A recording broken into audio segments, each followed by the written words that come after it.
E ainda falando do que o mundo está dizendo sobre a morte de Pelé, a gente lembra, né? Autoridades, os principais jornais europeus também prestaram as suas homenagens a esse jogador do século. E a Cecília Malan chega aqui, nossa correspondente, falando ao vivo de Londres. Cissa, bom dia para você. Nos mostre, nos conte o que a Europa está falando sobre Pelé.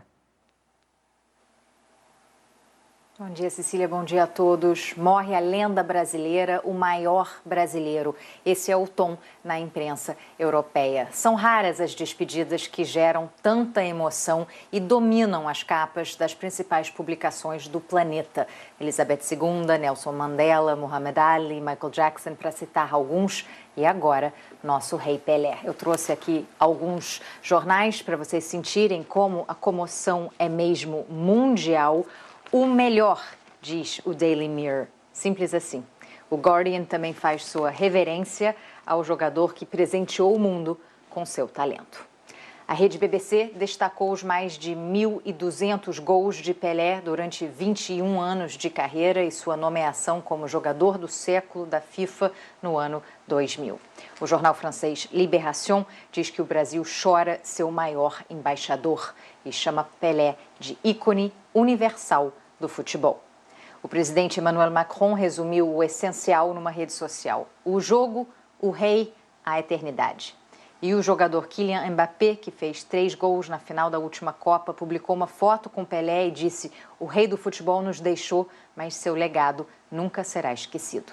O Vaticano também prestou suas homenagens nas redes: o rei, 2 papas e 2 santos. As imagens mostram o Papa Francisco com uma camisa da seleção brasileira autografada pelo rei do futebol e um encontro de Pelé com o Papa Emérito Bento XVI. Também foram publicadas fotos dele com João Paulo II e Paulo VI, papas já falecidos e que foram beatificados. O jornal espanhol El País definiu Pelé como o único jogador que conquistou 3 mundiais e o primeiro de fama planetária.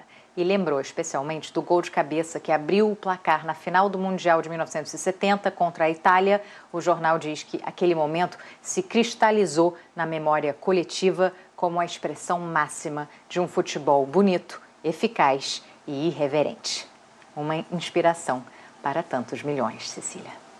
E tudo numa época, né, Cissa? Muita gente fala, o futebol era fácil, era diferente. Gente, como é que o futebol era fácil? Com roupa pesada, com uma bola pesada, não tinha nem cartão vermelho e amarelo. Eles foram criados justamente por conta da agressividade em campo, muitas vezes com o próprio Pelé. E é claro, gente, que por conta disso tudo, não só os atletas, mas os clubes, o mundo do esporte está fazendo homenagens, né, ao nosso rei Pelé. Cissa, o que a gente já tem até agora?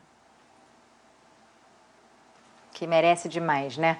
Vamos lá, Wembley, o estádio mais conhecido da Inglaterra, foi iluminado com as cores do Brasil, singela homenagem do país que inventou o esporte que Pelé transformou em arte. A Associação Inglesa de Futebol disse que todo mundo que ama futebol ama Pelé. A Premier League, o campeonato inglês, que é o mais disputado do mundo hoje, disse num comunicado: estamos profundamente tristes ao saber da morte de Pelé, um jogador de futebol extraordinariamente talentoso que transcendeu nosso esporte e inspirou milhões ao longo de sua notável carreira.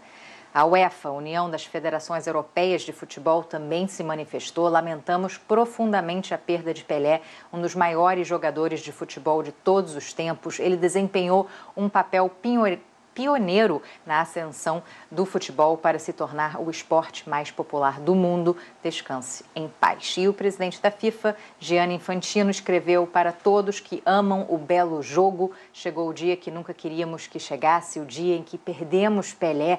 Sua vida é mais do que futebol. Ele mudou as percepções para melhor no Brasil, na América do Sul e no mundo. Seu legado é impossível de resumir em palavras. E é um legado que se estende para muito além dos gramados.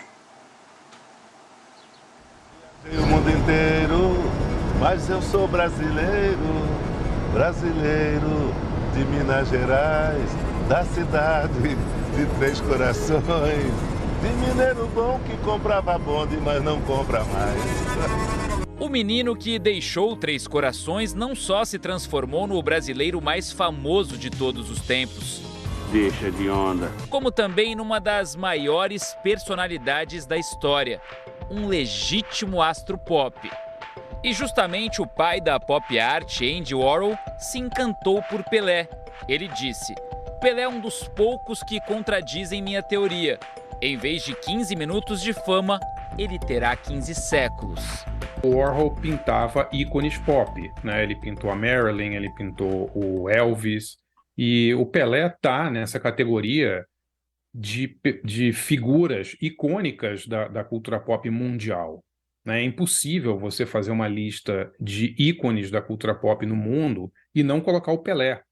Ele é uma das figuras mais conhecidas da história do século XX e século XXI. Então, eu não acho nem que é a pergunta como o Pelé foi parar no quadro do Andy Warhol, mas como que o Andy Warhol conseguiu que o Pelé posasse para ele, porque o Pelé é muito, mas muito mais icônico do que o próprio Andy Warhol. A Copa de 1970 no México, a terceira vencida pelo Brasil, e por Pelé, o consolida como uma figura universal que transcende o futebol. O aviso nas ruas diz: hoje não trabalhamos porque vamos ver Pelé. O Mundial daquele ano produziu imagens que estão na galeria dos grandes momentos do século XX. Quando a gente pensa na Marilyn Monroe com um vestido levantando com o vento lá do metrô, ou no Elvis Presley requebrando os quadris, ou nos Beatles no Ed Sullivan, o Pelé na Copa de 70 tem um poder imagético semelhante, se não maior do que esses. Pelé esteve sempre sob os holofotes, e não só nos gramados. Em 1974 é lançado o primeiro filme protagonizado pelo rei. As imagens dele correndo nas praias de Santos com os navios ao fundo fazem parte da história do cinema. Daí em diante foram muitos filmes, alguns até em Hollywood. O companheiro de tela Sylvester Stallone postou hoje 2 fotografias dos bastidores do filme Fuga para a Vitória, de 1981. Pelé, o grande, descanse em paz. Este foi um bom homem. John Huston, que dirigiu o Pelé, junto com Michael Caine e o Sylvester Stallone, John Huston, um dos maiores diretores do século XX, disse que nunca esteve perto de alguém que tivesse tanto carisma, tanta energia, um magnetismo assim. A gente vai demorar muito tempo ainda para entender esse magnetismo, essa força. Certamente foi a pessoa que levou o Brasil mais longe e é um dos grandes inventores do esporte mais popular da história da humanidade. A camisa 10.